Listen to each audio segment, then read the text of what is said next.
Sima, thank you so much again just for giving some of your time today to talk a bit more about yourself and your career and the broader diversity, equity, and inclusion agenda, which I know from a previous conversation that we've had is something that you and I are both very passionate about and do some great work in that space. Just to position you up front as the Chief Actuarial and Risk Officer at PartnerRe and NED, who sits on British Gas Services Limited on the board, also chairing the Racial Injustice Working Group. I think you've got so much experience and contributed so much already in terms of your professional career within financial services and more broadly to society and the community. I think there's a lot that we can learn from you today, just in leveraging some of those experiences and some of those stories that you can share with us as well.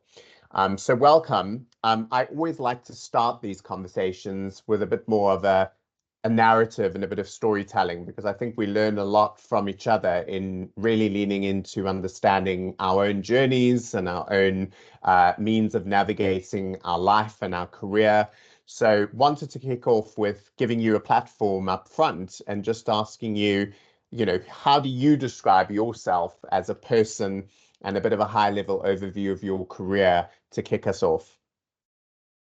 Yeah, so I guess as a person, I would say that I'm not the typical actuary. And obviously there is a broad spectrum of actuaries, but we do have a reputation of being a bit more introverted and just wanting to sit with our spreadsheets. And I would say that that's definitely not me. I'm very much an extrovert and very much someone who wants to also help people. And it's some sort of phrase that I heard, send the elevator back down. So now I've got to the top, I want to make sure like other people have the same opportunities or more opportunities actually than I had. So in general, I think that's what drives me and where I am. And then I'm very much a family person as well. So I've got a very close family. We're very close together. And yeah, that's me in a nutshell. Fantastic. And it's interesting you mentioned that, when you say I'm not the typical actuary, I'm much more of an extrovert. I think it's really interesting that it's another example that one comes across so many out there of assumptions people make about other people and sort of the lazy stereotyping that we do to put people into boxes and say, well, if you're an actuary, you must be like this. And again, just trying to challenge some of those, I think is really important, because they are some of the things that get in the way of our progress and in our impact. It potentially impacts us quite negatively in our lives, as well as those inaccurate assumptions people make of us.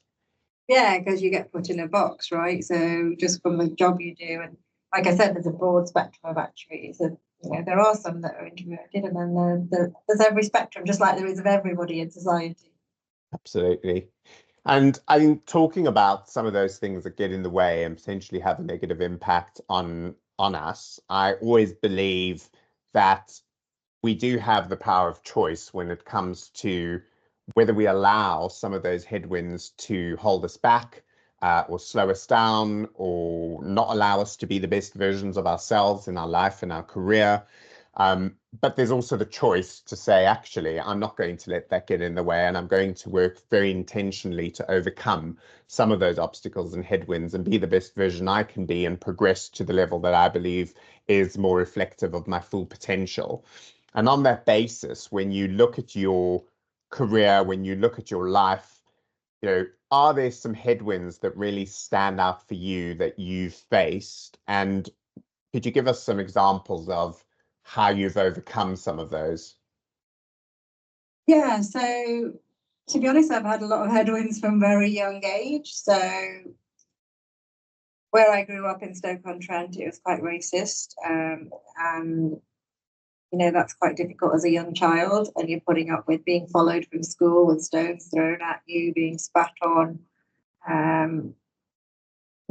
stones thrown at the windows at night.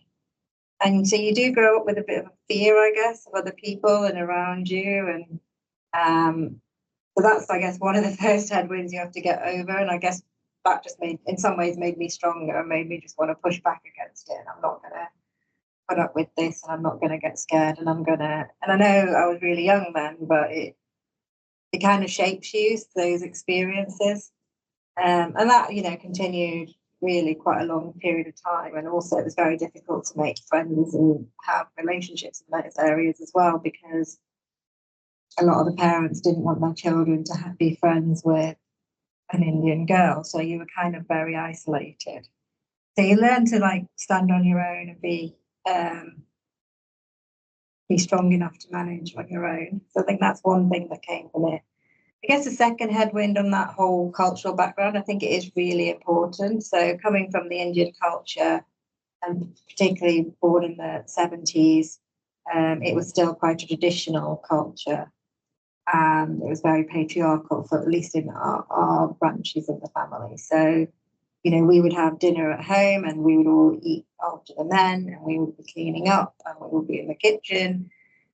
And it was another thing that I just wanted to rebel against. So I did rebel against that growing up, which made it difficult because you kind of feel like you don't fit in your own family because you're rebelling against that, and you don't fit into normal society because you're an Indian girl in a very white neighborhood. So I kind of felt like maybe that's where a lot of my strength has come from, being a bit rebellious about everything and just wanting to have the right thing done. And I guess the way I overcame them again is just by just sticking to my guns, keeping to my beliefs, trying to persuade other people of my opinions. Not great with my mum at that time, but perfect now. And just not falling into those norms, really. Having said that, one of the things that I carried with me is that patriarchal thing going to work, and that also not just patriarchal, really respect for your elders, which is just ingrained in you. Like even if you've tried to rebel against it, it's there, right? So I think I've told this story before. When I first started working, I would be quite quiet, even though I'm an extrovert, because I'd be full of a room full of men and also people that are quite a bit older, and you think, oh, you can't speak because, like, I think people think that anyway because they're respectful of seniors.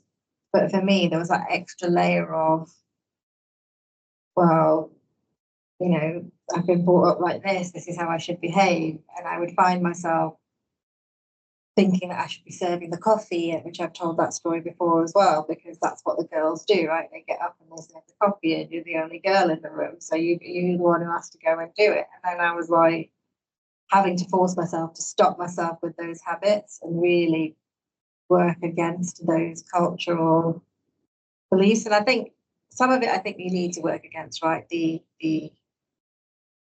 getting the coffee thing. Some of it, I think we need to accept as an industry that we're going to have cultural differences, and we're going to have people that are going to behave differently, and we don't necessarily want them to have to force their way out of it. So that's one of my key things, right? I had to change, but should you have to change? I don't know the answer, because sometimes I think you do, but I guess that's a key area of like having to progress myself by just changing, getting rid of some of that ingrained behaviors that are in me. Maybe I'll pause there and see if you want to ask any questions about that. No, I mean, I think it's really interesting, sort of the narrative that you weave from growing up and moving into the workplace, and the way in which culture also has a real impact on how we show up in our later life as an adult. You know, I think when we talk about things that shape us and shape our different responses, oftentimes socialization is a really important one to mention, because to your point, and as you've mentioned, you know, when you grow up in a certain family or grow up in a certain culture, it does shape the way in which you present yourself later on. But I do think it's really interesting to listen to some of the ways in which you've been deliberately going against what is expected. And I think when you have that sort of more non-conformist view of things, you're also setting a path for other people to be successful, to challenge the norm, to challenge the status quo, because that's where change happens. You know, I think if we're all passive and just fit into the mold, then not much will change. But if we actually take more of an active stance to have a voice, to go against the grain, I think it's always valuable in terms of casting a path forward for ourselves and for people who are like us to say, well, actually, if Sima did that, or if Sima was able to achieve this in her life and I come from a similar background, there's something in that that's really powerful because it means I can do the same. And that kind of role modeling and setting that trend, I think, is really important in terms of the impact it has, not just for you as a person, but how you set the scene for others to follow. And it maybe talks to that piece you mentioned up front around the elevator, analogy. And I think that's always inspiring. But oftentimes I would also say it's not always so easy to do it on your own. And maybe we also look around us for people who can support us and people who are allies for us, because it can get quite tiring to sort of be there blowing your own trumpet, trying to get your voice heard, being the only person who's really trying to push your own agenda forward in terms of driving change and creating a sense of belonging. And we do look to people who are different to us to be a voice for us and with us, which I think often makes even more of an impact from an allyship point of view. And I was just curious, given where you're at now and all that you've achieved in your career, have there been people that have stood out for you as being allies who've really helped give you a platform, who've really helped contribute to your success? Oh yeah, so many actually. But I'd start with my sisters probably as the first set, which I know are not work people. But they both were not rebellious.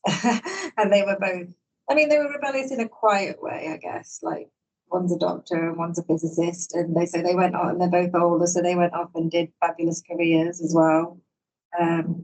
But they also conformed a lot more to what was expected at home. Having said that, they never once didn't support me not conforming. They always supported me.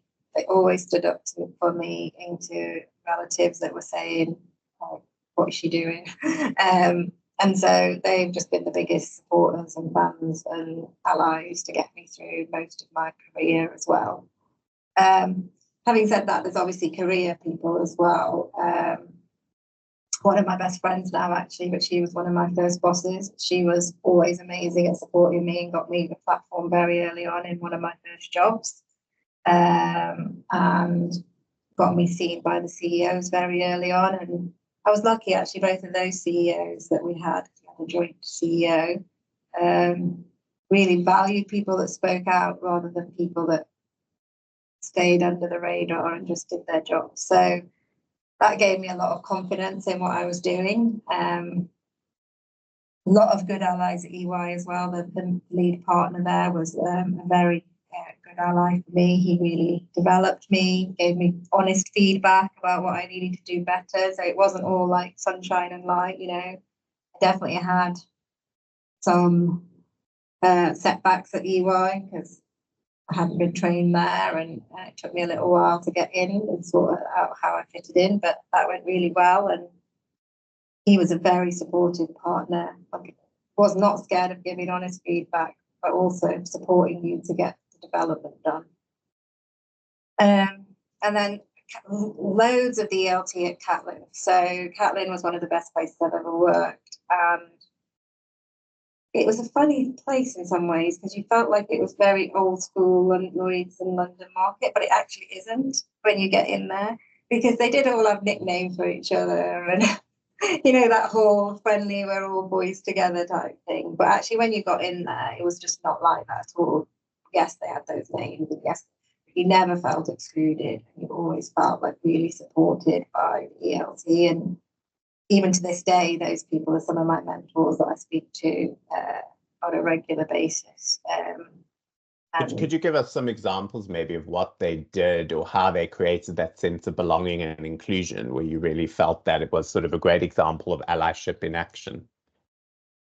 Yeah, so when I went there, they already knew me because I was their consultant at EY. So I'd been there, and they actually allowed me to design what I wanted to do there because they thought that that's how they'd get the best out of me. So that was one thing that they said, right, you decide, we want you decide your job description within these parameters, sort of thing. Obviously not everything, was on the table, but within the parameters. So that was one thing which was really great. So I could basically got in with a blank slate and said, these are the things I want to do.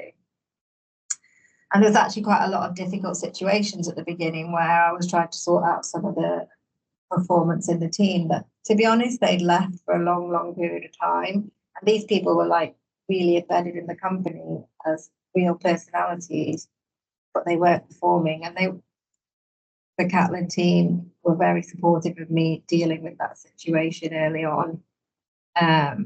Even though they hadn't wanted to deal with it themselves, they let me deal with it. And basically always invited me to the big meetings to make sure I got the exposure to like Stephen and Paul Brand in particular. Paul Brand always like felt able to ring you up, so you always got included. He didn't just ring your boss, he'd ring you up and say, can you look at this, what's going on here? So you always felt like what you had to say mattered. So I think those are great examples. And I know they're small things, but I think the small things matter more than the big things. Absolutely. I think that example you give as well of just feeling valued because somebody who is in a senior leadership role is kind of coming to you and values your opinion and values your input. I think that says a lot in terms of your contribution, because it's very easy otherwise to feel completely overlooked or just like another number on the payroll. And I think small things like this just really do make a big impact, as you say. Yeah, I think it's really important, and I do it here to try and get people exposure to senior leaders, to try and give them opportunities to present, to be seen. Yeah. And I think you and I, when we first met, we had a conversation about sort of the value of things like empowerment programs. I think, again, some of the essence of that is very much around getting access to senior stakeholders and getting access to projects that are more strategic and where you feel like you're really contributing towards the business priorities in a way that's really meaningful and in a way that also gives you that behavioral growth and experience as well in terms of your career. And I think those platforms and creating those platforms are so important for everybody in their career in a workplace. Yeah, and at PartnerRe at the moment, we have a mentoring program that we've started where each of the ELT is mentoring one person in 3 months. And like it's a lot of our time, but it's gonna pay dividends, like massively. Absolutely.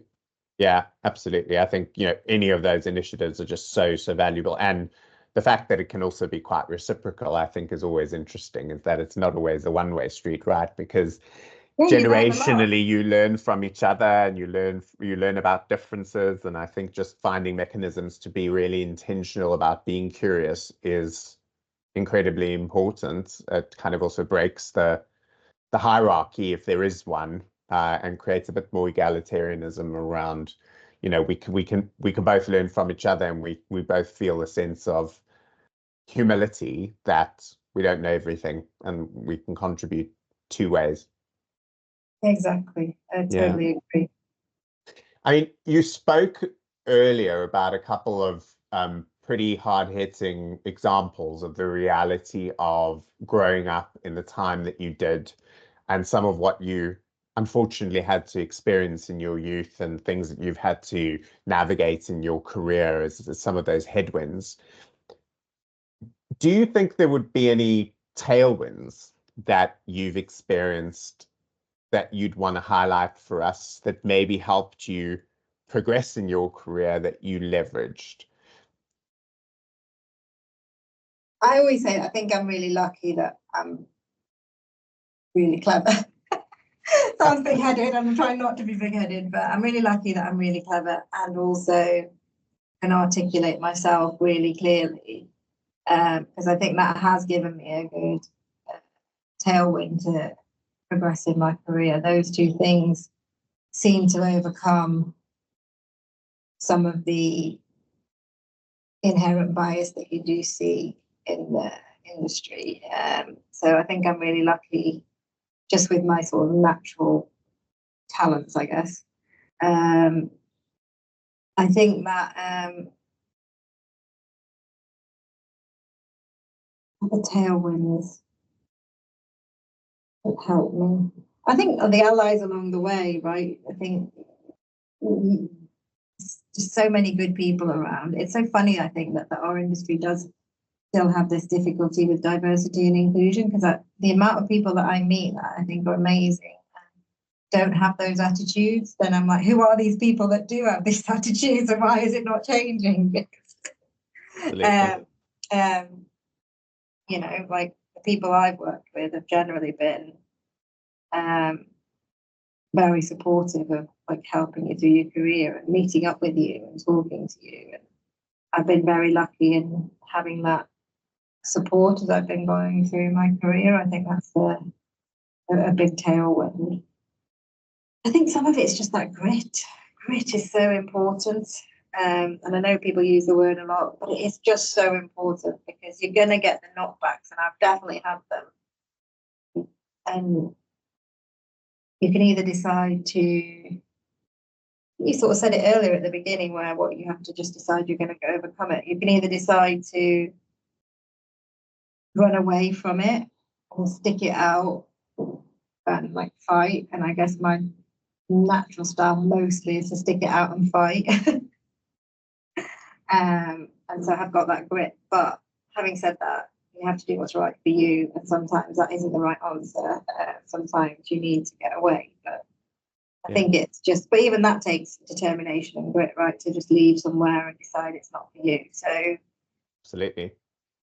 I think it's just really important to understand yourself, which I think I'm very good at, and then understand your needs and what works for you, and therefore what you need from both your career and your personal life. I mean, it's very clear already, just in the short time that we've had to speak, with what you've mentioned about your personal life, your career, that DEI is going to be a real passion for you. And I was just curious to ask, how have you contributed to that agenda at work and more broadly in society? You know, what is it that you've done quite intentionally to make a mark around the DEI agenda, and what have you learned along the way?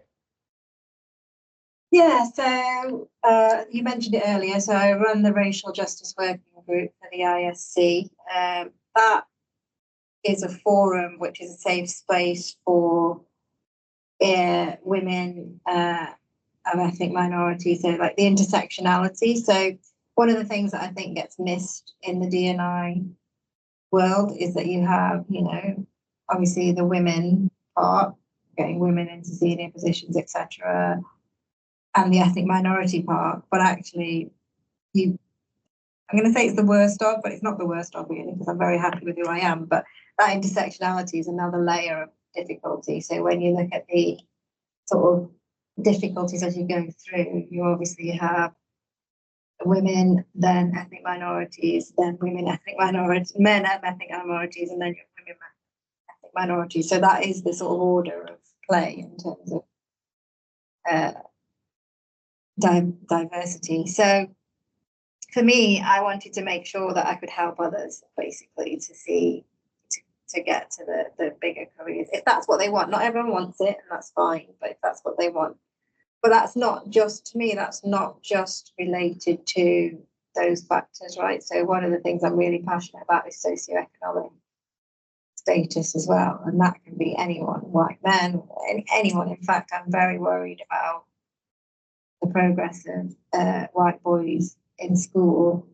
And haven't done anything about that yet, but that's on my agenda to do that, try and help develop that, because actually they're the least performing at the moment in the country. So we don't want that to be the balance for the future, because that's not helpful to me. So it is about pure diversity across everything that I'm really passionate about. But I have a particular focus on, obviously, what I've been through and helping others to go through that. The other area I do sponsor a student at Loughborough, so I have a Ruparelia scholarship, and that's my university. So again, I wanted someone in STEM subjects. Didn't care whether it was male or female or any background, actually, just pure poor socioeconomic background that needed help. So I think that scholarship comes to an end this year, so I'll probably do another one. And I know it's just one person that you're helping, but just everything you can do, I think. Exactly. Any and every action just makes a difference, you know, and I think Yeah. this is something to challenge ourselves with as well, is that sometimes we just think, well, what impact can I make if I do something? But actually it's an impact, and that's better than doing nothing. And I think just constantly challenging ourselves around that's really, really important as well. What have you learned along the way, Sima?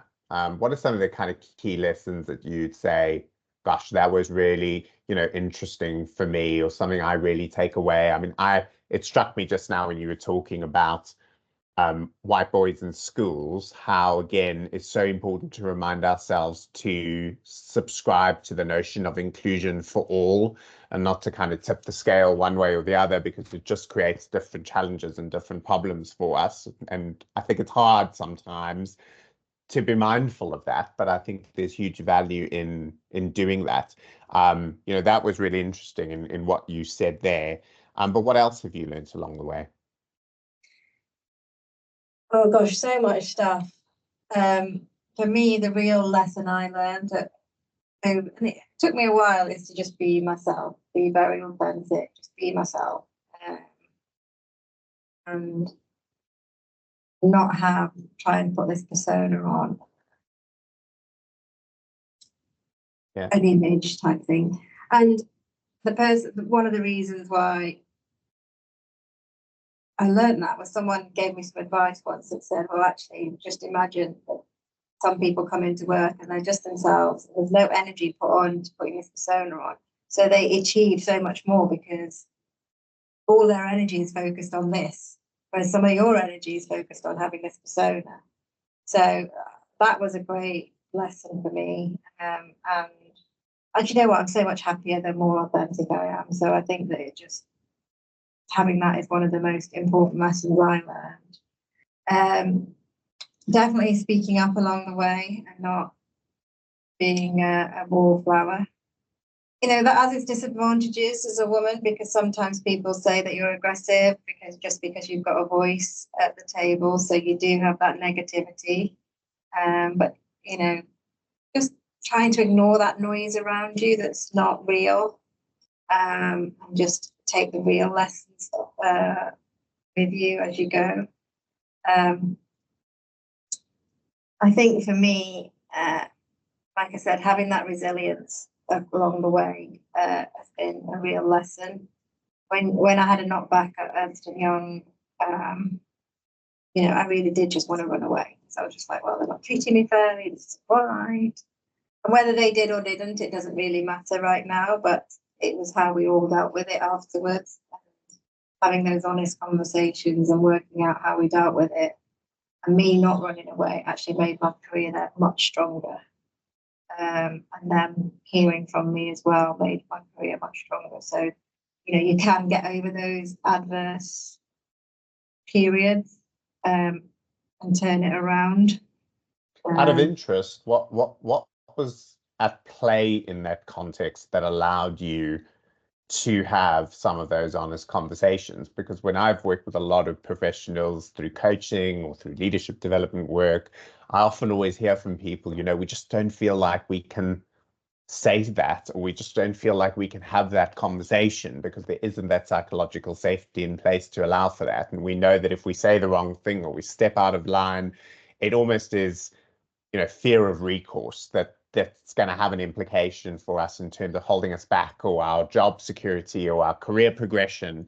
And I'm just curious what you may put in place now as a leader to enable that, or what you've experienced in the past that enables you to do that, because without it, to your point, people don't know what they don't know, and you do end up, you know, unintentionally even being a wallflower because the environment is not conducive to allowing you to have a voice.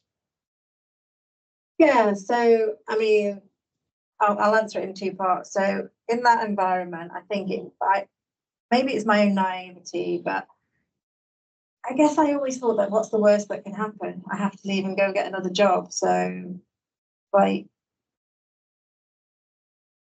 it's like what did they mean? it depends on your situation. You know, the situation for me wasn't like I was a poor performer, I was a high performer, but it was, we're not promoting you because you didn't do this, this, and this, whatever it was. And I was really disappointed because of everything I put in, and seeing other people getting promoted above me, you know, and I couldn't understand it at all. And so it depends on the situation. So for me, I got the safety from, what's the worst that can happen? I'm going to have this conversation, because either I'm going to stay here and progress and we're going to work through this, or I'm going to go and start looking for a new job, and I'll be able to get one. So I think some of it's about the confidence in yourself. Like, I always had that confidence in myself, at least from a career perspective, that I knew what I was doing, knew what I was talking about. And I think if you don't have that confidence in yourself, that's one of the first things I would go and work on, because that's how you get the resilience, I think, and the grit to get through things. So that was what came from within me. I think I was pretty lucky. Like I said, the partnership there was very supportive of that development, and wasn't scared of having those really frank conversations. And I'm really sad that he's retired now. I think he's amazing. So he was very, like, happy to have these frank conversations with me and work through how we get on and how we improve. And, you know, I made mistakes, they made mistakes, and he was very transparent as well. He'd say, look, you have to forgive us, we did make a mistake. Not, you know, won't go into details, but like, just having that ability to have a leader that's willing to say, that makes all the difference. So I do try and emulate that in what I do here and what we do as leaders here. Like, we at PartnerRe in particular, and I think it's really good idea, is we all the leaders here.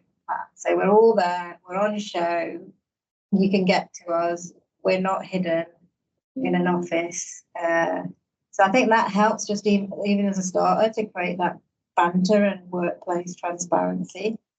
And then secondly, like, for me, it's just about having that open door policy, right? Anyone can come to me. I make sure I talk to everyone in the whole team, not just one or two people.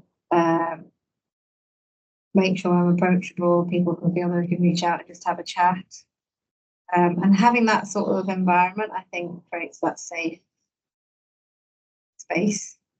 Yeah, absolutely. I love that point you make there about we can all make mistakes. And, you know, I think that, again, is something I always come up with in listening to what people say around me, that we need to know how to approach something, or we need to know how to address something, and it needs to be just perfect, and it needs to be perfect the first time round. And I think there's something about allowing yourself to be vulnerable, to make errors, to learn by making errors. So that's how we learn. We don't learn by being perfect all the time with everything. But to your point, we've got to create the environment for people to feel like that's okay. And the best way to do it, as you've said, is also through that role modeling, that if our leadership can admit error and can show that vulnerability, that just invites us to be able to do the same, you know, within sort of limits and within calculated risks as well, because we don't want to kind of take it out of context. But I do think that's really important as well. Yeah, I think you have to have the courage. I guess is another thing that I learned. You have to have the courage to say, I don't know.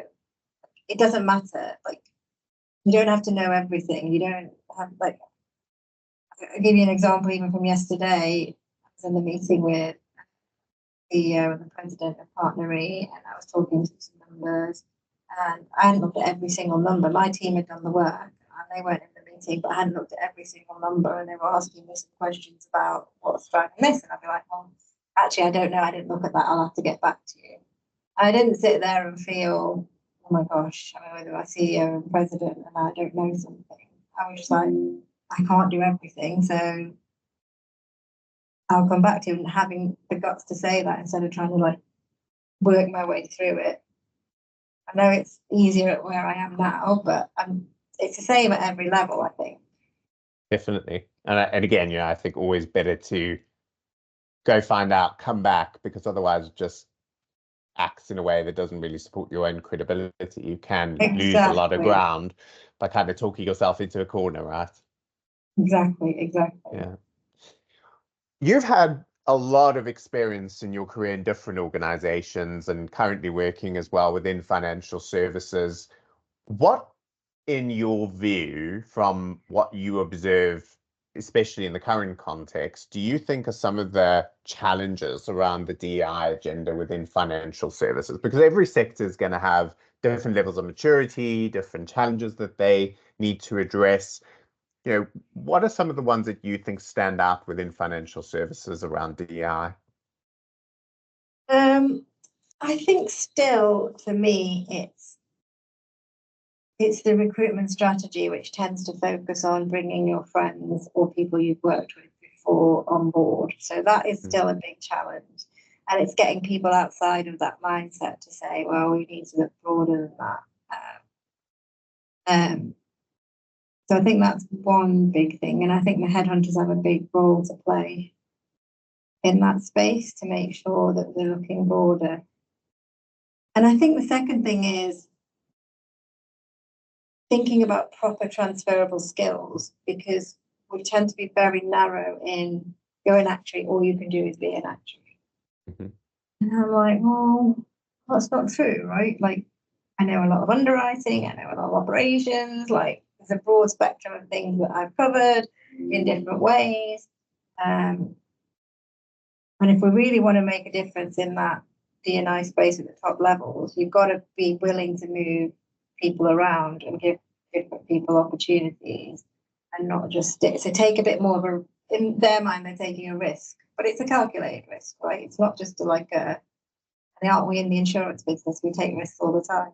So we should be able to calculate the risk of like giving someone else an opportunity. And I think that's where I think the women agenda does get left behind still, where we're not broad enough in our thinking.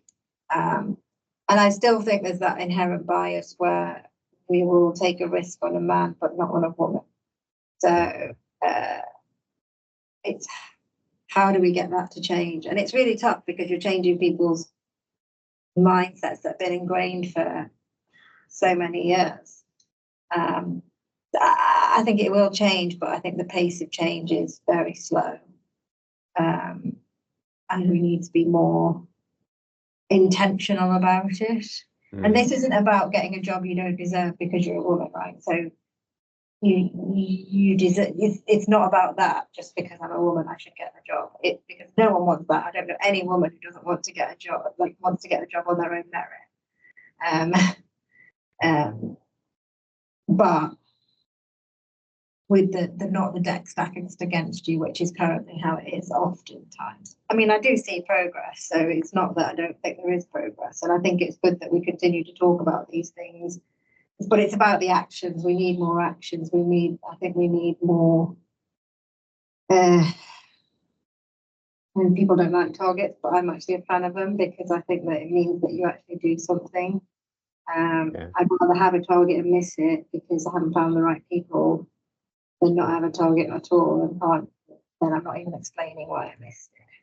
Yeah, it's almost that notion of what doesn't get measured doesn't get done exactly. as well. It's kind of something to hold people to account around. But it's interesting as well, your kind of mention of sort of more talent mobility across the organization and more use of sort of mobility when it comes to different skill sets, because I definitely think that's something we've seen over the last couple of years and continues to be very much a trend in organizations. It's about, to your point, not just hiring somebody into a role and therefore they do that job, but also looking at what skills they bring that allow them to explore other paths, other roles, other ways of contributing, because that in and of itself is really motivating, I'd imagine, for people and a good retainer of talent as well, if you can tap into the application of a broader kind of skill set within an organization as well.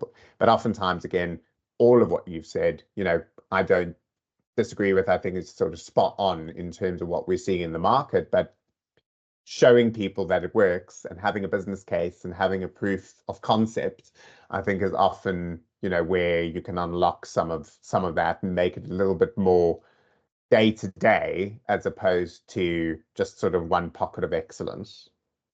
Yeah, I think that makes sense. Having examples of where it's worked and there are plenty of them, right? Maybe that's a good point. Maybe we should actually gather all these examples up Absolutely. I think people do so much good stuff around all of these different areas, but there's very little done around shouting about it and you know, getting people to notice what's been done and celebrate that. I think it almost happens behind the scenes and undercover, and it's to the, you know, to the value of the people involved, but that doesn't necessarily get exposed more broadly. So maybe there is something in that around how we shout out about some of these things a bit more.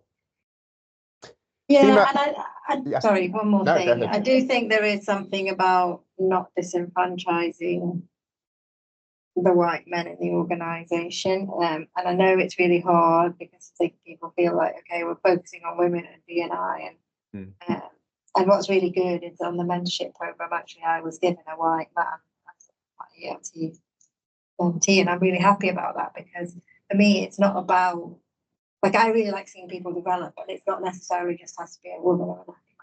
But anyone who's working for me, I want to see them develop, no matter who or what they are.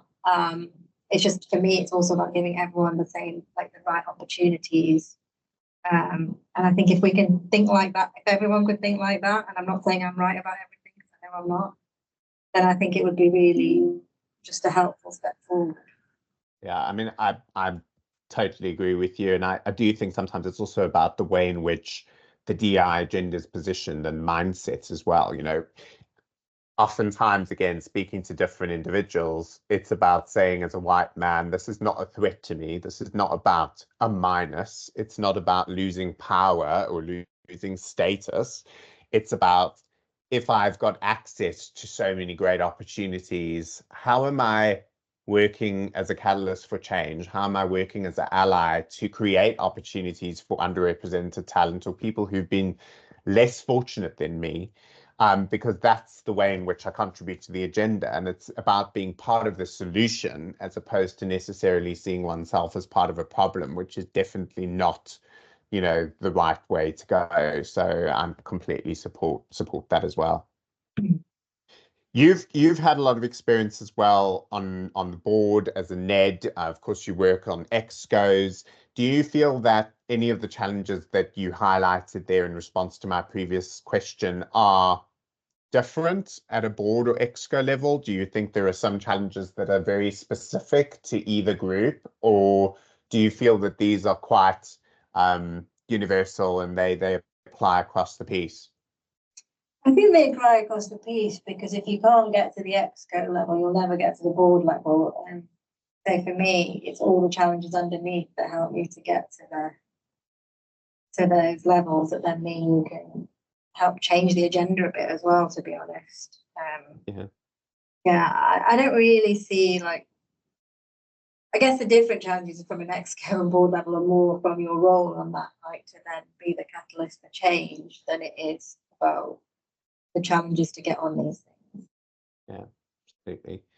And last question for you is, given what you see in the markets, given your involvement in different areas on the DI agenda, is there anything that's really stood out for you as being a really impactful or inspiring practice that you've observed, either happening at PartnerRe or, you know, other organizations you've worked in, where you would call them out and say, those are really great examples of things that other sectors or other organizations within financial services could leverage or could implement that would really make a big difference around the DEI agenda?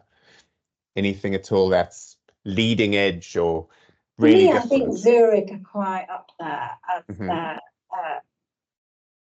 getting on the D&I agenda. And it's not so much about the agenda, it's more about the practices they put in place. So, you know, the different things they've done with maternity and paternity leave, what they've done with holidays, what they've done with their recruitment processes. I think they have to have like 50-50 lists and things. I just think that they seem to be at the top for me of different innovation and ideas to try and bring the fairness into the workplace. I just see a lot of good practice with them. Yeah, and I think your example is an interesting one, because again, highlights not just the focus on behavioral change and growth, but also the structural piece in terms of processes, policies, and the like. And I think, again, as you and I have said before, and as I see all the time with different clients, is if you're not going to focus on both of those areas, it's unlikely you'll really be able to make a meaningful shift. You might be able to have an impact, but it's going to be quite limited if you're not sort of plugging into both. Exactly. Those policies really matter, and I think Zurich's policies for women and actually men are very work friendly. Yeah. Well, Sima, I just wanted to say, in moving us to a close, a massive thank you again to you and for your time today. I think it's always just so interesting to listen to what other people have to say and to tap into their life experiences, their work experiences. I always kind of believe we are a whole person, and we need to be mindful of that in how we talk about the topic of DEI and show up around the topic of DEI. So many thanks for sharing that with us today. And just wishing you all the best in your continued journey and contribution to DEI, personally and professionally. So many thanks as well for joining us. Thank you. Thanks so much.